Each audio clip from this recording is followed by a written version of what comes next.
बेयो बड'लेण्ड इंखं टेलिभिजन दिनैनि रादाबखौ फरायदों आं प्रणय दैमारि। दिनैनि गाहाय रादाबाव दङ बिटिआरनि सागानगिरिफोरा खौसेयै सावरायना जयै खामानि मावनो थांखि लादों। बे खेबाव बर' बिजों सानखौ अनलाइननि जोहै खुंफुंगोन।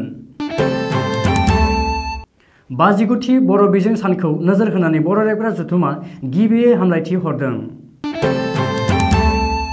आसामनि मोन 20 जिल्लानि जिल्ला बेंगिरिफोरनि सोलाय-सोल'।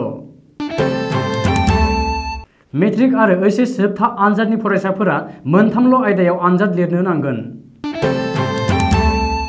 टेट आनजादनि रिजाल्टखौ बे सप्तायावनो फोसावगोन।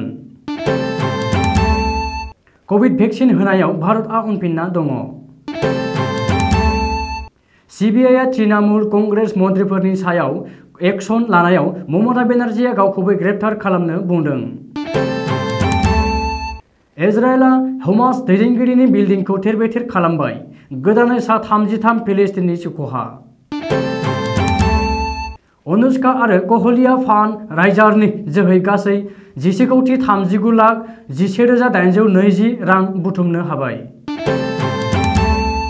येस राज फिल्म्सआ सनाथि मायथाइ फालिनो गोनां रांखौ कभिड-19 आव बाहायगोन। दानिया आबुं रादाब।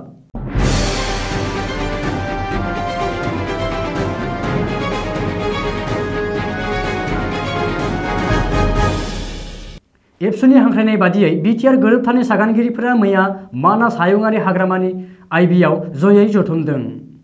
एबसुनि आफादगिरि दिपेन बर'नि मेल सामलायनायाव बिटिआरनि सागानगिरिफोरा जयै सावरायना फैबाय थानाय समाव खौसेयै खामानि मावनो थाखाय थांखि लायो।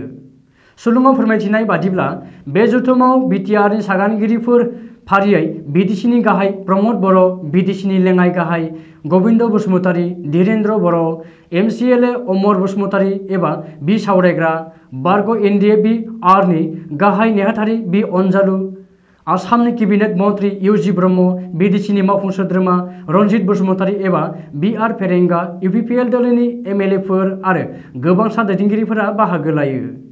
बबेखानि एबसुनि हांख्रायनायाव जथुमनाय बे मेलाव बिटिआर गोरोबथानि दफा मावफुंनाय, गाहायै बिटिआर गोरोबथानि दफा बादियै सिमा बारायनाय, एनडिएफबिनि गेसफोरखौ फोजोबस्रांनाय, एनडिएफबिनि सोद्रोमाफोरा सोरखारनि अनसुंथाइ मोननांगौनि सायाव, बड'लेण्ड सोमावसारनायाव मुंख्लं जानाय नखरनो सोरखारि राङारि अनसुंथाइ होनाय, एनडिएफबिनि गायसनगिरि आफादगिरि रन्जन दैमारिजों लोगोसे जोबथेसालियाव थानाय एनडिएफबिनि गासैबो दैदेनगिरि आरो सोद्रोमाफोरखौ उदां खालामनाय, कार्बि आंलंनि बर'फोरनि सायाव बिकेडब्लिउएसनि मावनो गोनां हाबाफोरनि सायाव सोरखारि नङै फरायसालिखौ सोरखारि खालामनाय, बिटिआर गोरोबथानि गेजेरजों मोननो हानाय मोनफ्रोमबो फसंथानफोरखौ मावफुंनाय आरो आथिखालनि गुबुन गुबुन जेंना-जेंगोनाफोरनि सायाव गेबेङै सावरायनाय जायो आरो फैबाय थानाय समाव बिटिआर गोरोबथानि दफाफोरखौ आबुं मावफुंनो थाखाय खौसेयै खामानि मावफुंलांनो थांखि लायो होननानैबो सुलुङाव फोरमायदों। मख'नो गोनांदि बिटिआर गोरोबथा खालामनायनि उनावनो गुबुन गुबुन राजखान्थियारि आइडिय'लजिजों गोरोबथा खामानि मावनायाव सागानगिरि दैदेनगिरिफोरा गावस्रालायदोंमोनब्लाबो मैयानि जथुमाव बयखौबो जयै नुफिनदोंबो आरो बेयो बर' हारिनि खौसेथिनि इसारा होननानैबो गोबाङानो बुंदों। दुलाराय बर' फरायसा आफादा बोसोरफ्रोमबो 10 मेखौ बर' बिजों सान फालियो। बे बोसोरावबो फैनाय 10 मेआव बर' बिजों सानखौ गाजा-गोमजायै फालिगोन। बबेखानि कर'नानि होनाय नेमखान्थिखौ मानिनानै गिबि खेबनि थाखाय अनलाइननि जोहै खन्थाइ लिरनाय आरो खन्थाइ आवरायनाय बादायलायनाय हाबाफारि लानाय जागोन। बे हाबाफारिखौ गुगुल मिटनि जोहै लानाय जागोन होनना हांख्रायलायाव मख'दों।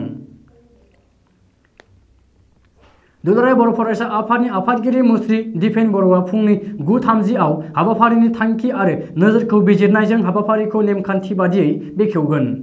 बादायलायनायनि बिजिरगिरि महरै थागोन कटन मुलुगसोलोंसालि बर' बिफाननि गाहाय प्रफेसार फुकन चन्द्र बसुमतारी, डिब्रुगड़ मुलुगसोलोंसालि बर' बिफाननि गाहाय डक्टर प्रतिमा बर' आरो रङिया फरायसालिमानि एसिस्टेन्ट प्रफेसार डक्टर रुजाफ मोसाहारि। सोलिफु बोसोरनि 10 मे 59थि बर' बिजों सानखौ नोजोर होनानै बर' रायग्रा जथुमा गिबियै हामलायथि हरनायजों लोगोसे बुंदों दि 1963 मायथाइनि 10 मेआव फरायसालिफोराव बर' बिजों गायसननाया थारैनो बर' हारिनि आरो बर' रावनि थाखाय जोबोद गोग्गाथाव जादों। रावानो मोनसे हारिनि गुबै सिनायथि। जाय हारिया राव गैया बै हारिखौ गोथै हारि बुंनाय जायो। राव बिगियाननि गोरों गोरा पण्डितफोरा बेफोरखौ बाथ्राफोरखौ अराय बुंबाय थासेयावबो नाथाय जोंनि गोरों गोराफ्रा गोथै हारि फारसेसो दावगालांगासिनो दङ। बेनिख्रुइ मोनसे हारिनि थाखाय मा देरसिन दुखु थाबावनो हायो?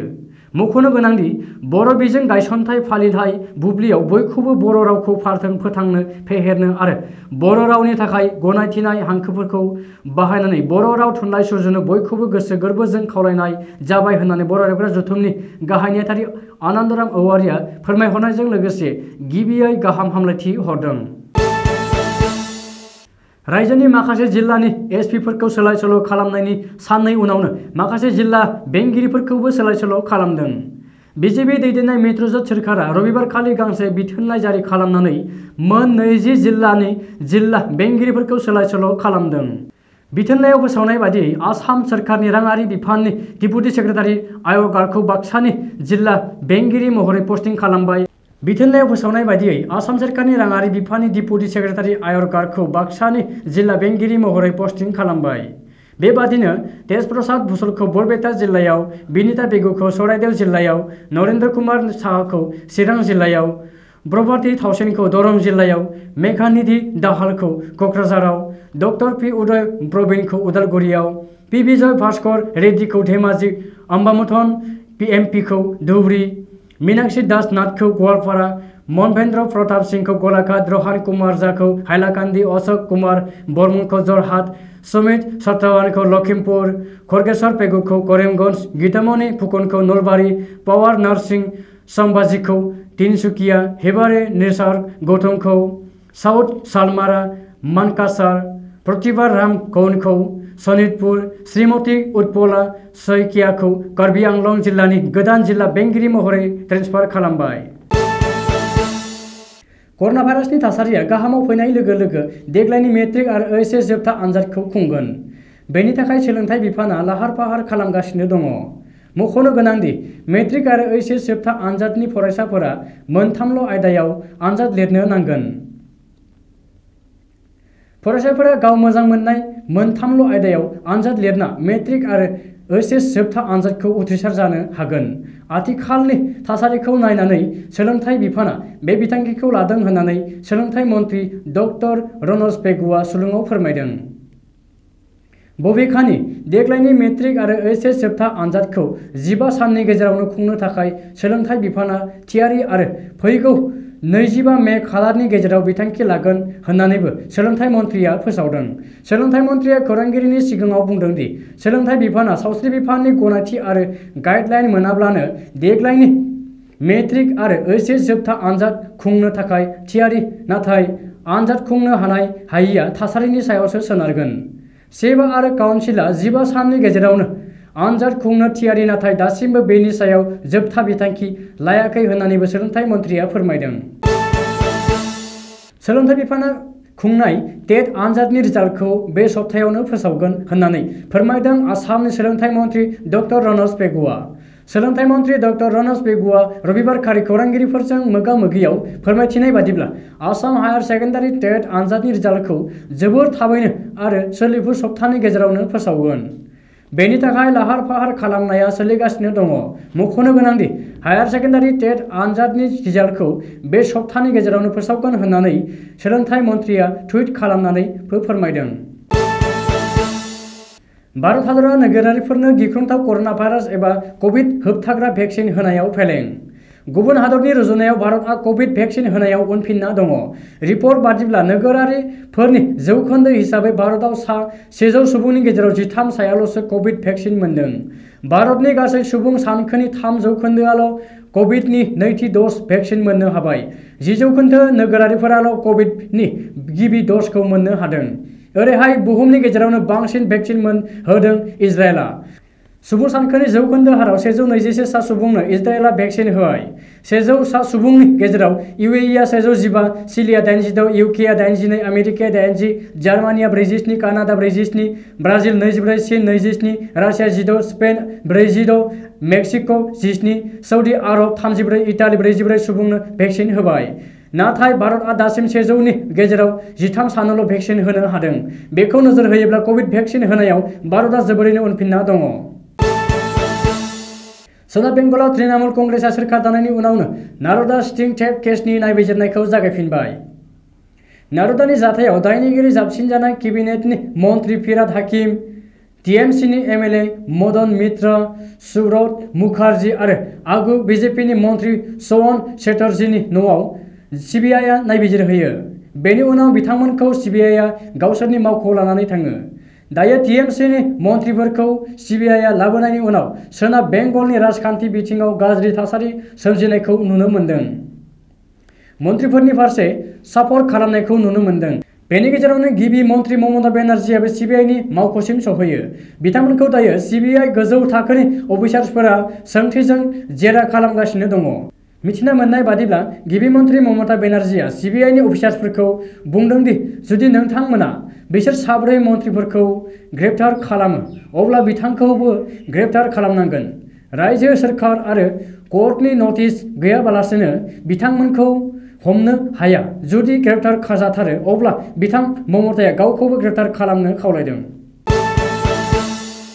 इजराइल आर्मी आरो थिउरिया हानजा हमासनि गेजेराव बिग्रायनाया 7 सानावबो सोलिगासिनो। रबिबाराव फिलिस्टाइननि गाजा नोगोराव 12 खोलोबनि बिल्डिं वल जालाखौ थेर-बेथेर खालामनानै बिग्रायनायाव हमासआ हरनि समाव 120 रकेट फायार खालामदों। फिननायाव इजराइलाबो रबिबाराव टेम्पारिं एयार स्ट्राइक खालामनानै हमासनि दैदेनगिरिनि न'खौ थेर-बेथेर खालामबाय। इजराइलनि गोदान जाथायाव सा 13 गथ'फोरखौ लाफानानै गासै सा 33 फिलिस्टाइनफोरनि जिउ खहा जायो। बे दावहायाव गासै सा 181 फिलिस्टाइनफोरनि जिउ खहा जाबाय होननानै मिथिनो मोन्दों। बेनि गेजेराव सा 52 उन्दै गथ'। इजराइल आर्मिया रबिबाराव फोरमायदों दि फिलिस्टाइननि गाजा नोगोराव रबिबारखौ थेर-बेथेर खालामनाय अल जाला बिल्डिंआव हमासनिबो अफिस दंमोन। इजराइल आर्मिया 1 घन्टानि दसे उनावनो वार्निं होनानै बे बिल्डिंखौ थेर-बेथेर खालामो। इजराइल आर्मिया रबिबार फुंनि समाव खोला गाजा नोगोर खान युनिसआव हमास दैदेनगिरि यहिला अल निवारनि न'खौ थेर-बेथेर खालामो। यहिला अल निवारआ 2011 मायथाइयाव इजराइलनि जेलनिफ्राय गदोंमोन, बबेखानि बियो हमास मिलिटारि आरो पलिटिकेल ब्रान्चनि गाहाय। बेराफारसेथिं इजराइलआव फारियै हमासनि रकेट गावहरनायाव तेल अभिभ आरो बेरशेबा नोगोराव शारननि गिथाव थासारिया बांनो हमगासिनो। शारननि सोदोबआव इजराइलनि सा 10 नोगोरारिफोरा जोखोम जादों। बे बिग्रायनायाव दासिम गासै सा 10 इजरायली गथ'फोर जिउ गोमाबाय होनना मिथिनो मोननाय जादों। करोना महामारिनि गेजेराव अनुष्का शर्मा आरो फिसाय बिराट क'हलीआ फान्ड्राइजार जागायदोंमोन। बेनि जोहै बिथांमोना 7 सानाव 7 कौटि रां थुब्रायनो थाखाय थांखि लादोंमोन, बबेखानि उनाव बारायनानै 11 कौटि खालामो। दायो अनुष्का शर्माया ससियेल मिडियायाव फोरमायनाय बादिब्ला अनसुंथाइया गासै 11,39,11,820 रां जाहैबाय। बेनि थाखाय अनसुंथाइ होग्रा गासैबो सोद्रोमाफोरसिम अनुष्काया साबायखर बावदों। सुलुङाव फोरमायनाय बादिब्ला बे गासै रांखौ करोना भाइरासनि हेंथायै दावहा नांनो बाहायगोन। हिन्दी फिल्म सिनेमानि सनाथि मायथाइ फालिनो गोनां रांखौ एजराज फिल्म्सआ हादोराव कभिड-19 भाइरासजों साग्लोबजानाय सुबुंफोरनाव बाहायनो थांखि लादों। मिथिनानै मोननाय बादिब्ला एजराज फिल्म्सआ बे फालिथायनि कौटि बाजेटखौ बैसोर सुबुंफोरनो जाग्रा आदार राननो जागायबाय जायफोरखौ क्वारेन्टाइन सेन्टाराव लाखिदों। बेनि अनगायै कभिड-19नि नैथि दोहौनि साग्लोबसारनायखौ नायनानै आरो फिल्म इन्डास्ट्रीनि नैथि बन्द जानायनि जाहोनाव आंखालाव गोग्लैनाय मावथि आरो देहानि खामानि मावग्राफोरनोबो मदद दैथायनो थाखाय थांखि लादों। दिनैनि रादाबा एसेनोसै, गोजोन्थों।